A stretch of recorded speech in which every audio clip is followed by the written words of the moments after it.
Assalamualaikum warahmatullahi wabarakatuh. Pada kesempatan kali ini, saya akan menjelaskan neraca pembayaran atau balance of payment. Neraca pembayaran merupakan suatu catatan sistematis tentang seluruh transaksi ekonomi antar penduduk suatu negara dengan negara lainnya pada periode waktu tertentu, biasanya 1 tahun. Pengertian penduduk dalam suatu neraca pembayaran internasional bisa meliputi orang perorangan, badan hukum, maupun pemerintah. Sistem pencatatan pada neraca pembayaran ada dua. Yang pertama adalah transaksi debit. Transaksi debit merupakan transaksi yang menimbulkan bertambahnya kewajiban atau utang penduduk suatu negara untuk melakukan pembayaran terhadap penduduk negara lain. Contohnya adalah impor. Pada saat terjadi impor, maka akan terjadi pembayaran dari dalam negeri ke luar negeri. Pembayaran bunga dan denda dari dalam negeri ke luar negeri. Contoh lain adalah pemberian hadiah maupun uang kepada penduduk negara lain, penduduk yang menabung di luar negeri, kemudian pembelian valuta asing, investasi jangka panjang, maupun investasi jangka pendek yang ditanamkan di negara lain. Transaksi yang kedua adalah transaksi kredit. Transaksi kredit merupakan transaksi yang menimbulkan bertambahnya hak penduduk suatu negara untuk menerima pembayaran dari penduduk negara lain. Contohnya adalah ekspor.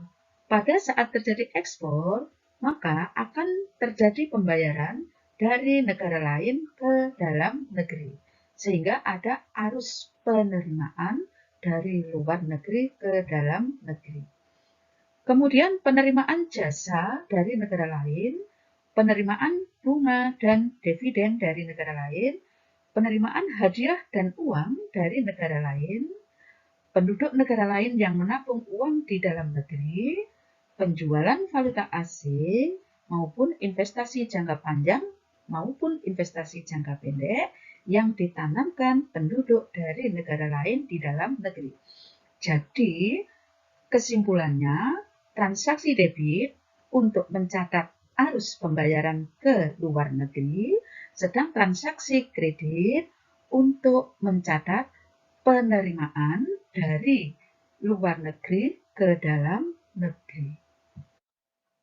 Perlu diingat, jika sisi kredit lebih besar dari sisi debit, maka neraca pembayaran mengalami surplus. Sebaliknya, jika sisi debit lebih besar dari sisi kredit, maka neraca pembayaran mengalami defisit.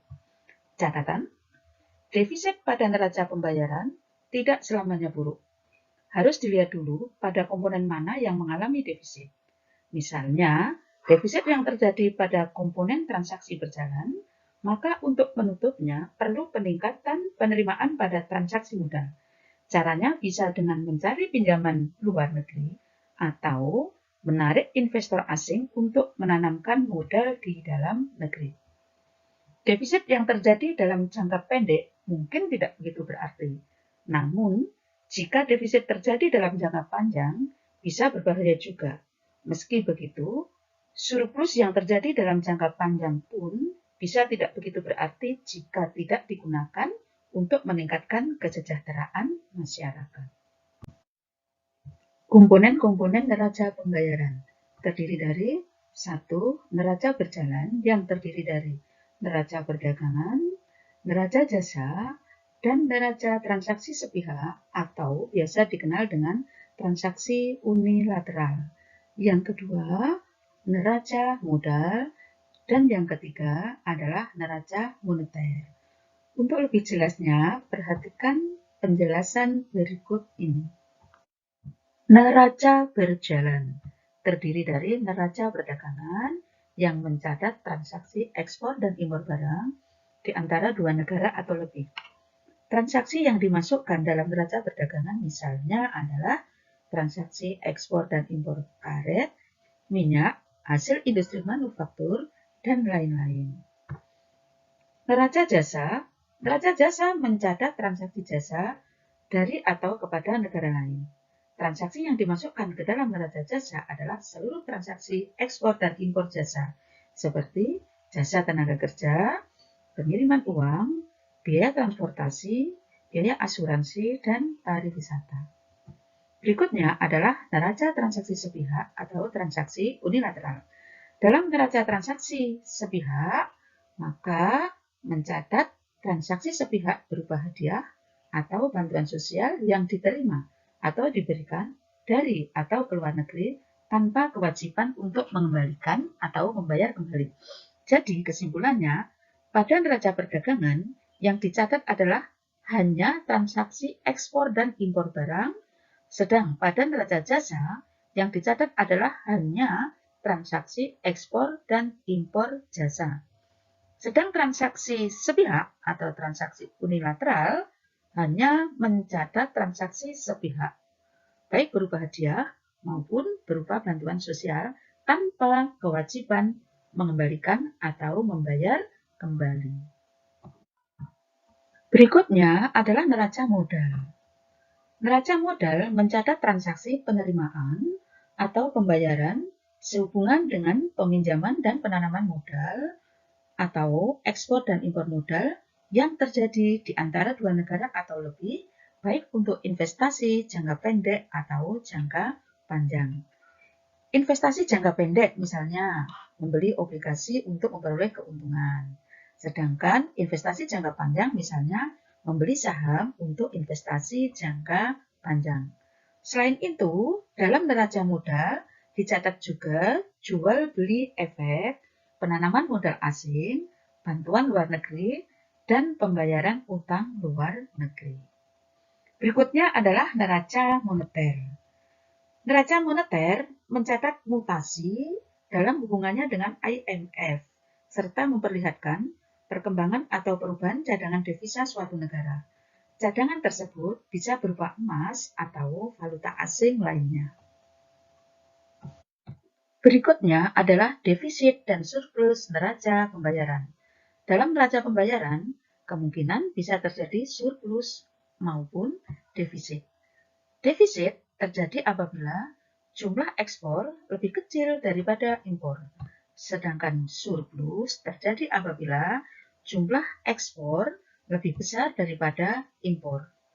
Defisit atau surplus yang terjadi pada suatu negara yang mempunyai neraca pembayaran bisa dikarenakan oleh satu, stok nasional. Maksudnya, jika terjadi penurunan stok nasional berarti defisit, dan sebaliknya, jika terjadi kenaikan stok nasional berarti surplus. Yang kedua, pinjaman akomodatif. Maksudnya adalah pinjaman yang masuk karena berkaitan dengan adanya kelebihan impor.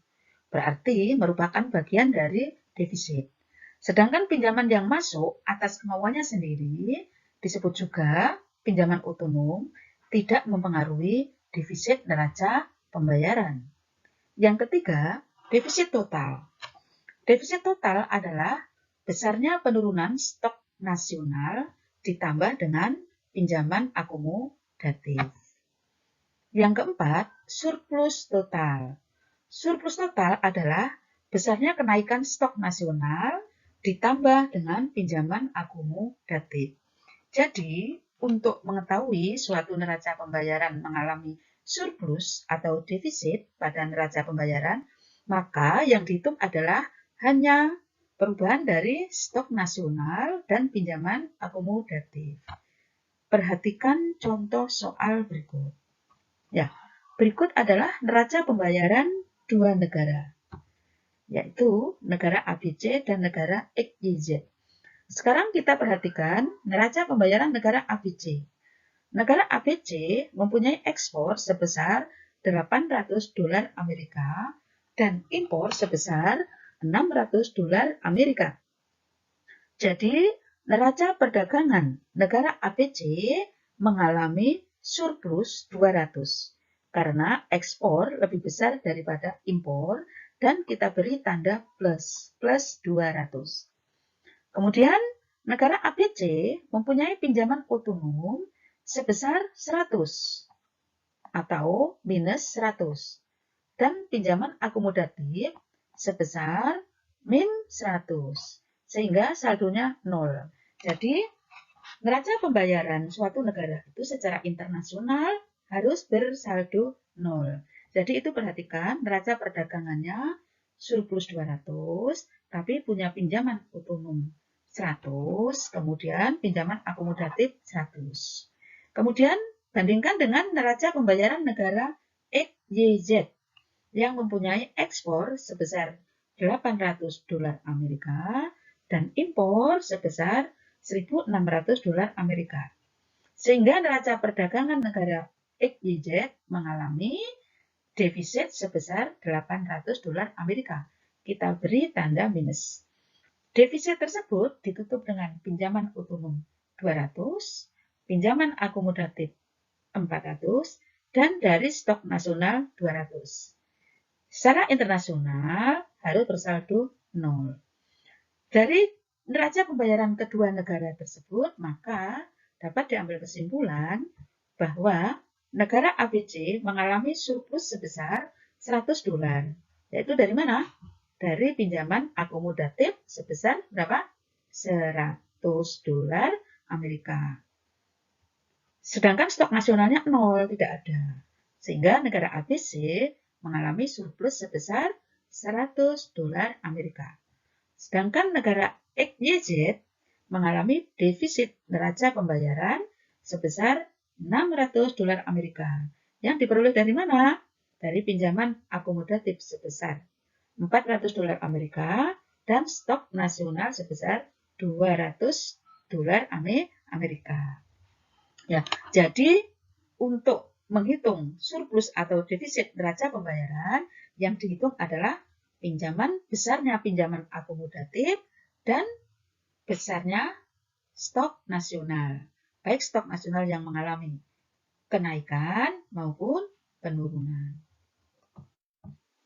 Berikutnya adalah dampak neraca pembayaran terhadap kegiatan ekonomi suatu negara. Neraca pembayaran bisa berdampak pada perubahan terhadap kurs devisa, perubahan terhadap harga, perubahan terhadap tingkat pendapatan, dan perubahan terhadap suku bunga. Sedangkan fungsi neraca pembayaran adalah alat untuk mengukur kondisi ekonomi yang terkait dengan perdagangan internasional dari suatu negara, alat untuk melihat gambaran pengaruh transaksi luar negeri terhadap pendapatan nasional negara yang bersangkutan, alat untuk memperoleh informasi rinci terkait dengan perdagangan luar negeri, alat untuk membandingkan pos-pos dalam neraca pembayaran negara tersebut dengan negara lain, sebagai bahan pertimbangan pemerintah untuk mengambil langkah-langkah di bidang ekonomi seperti ekspor dan impor, utang piutang, penanaman modal di dalam dan luar negeri, serta hubungan lainnya menyangkut neraca pembayaran sebagai bahan pertimbangan untuk mengetahui pengaruh hubungan ekonomi internasional terhadap pendapatan nasional dan sebagai bahan pertimbangan pemerintah untuk mengambil kebijakan di bidang politik perdagangan internasional. Demikian pembahasan materi neraca pembayaran kali ini. Jangan lupa simak PowerPoint atau video berikutnya untuk berlatih soal-soal neraca pembayaran. Terima kasih. Wassalamualaikum warahmatullahi wabarakatuh.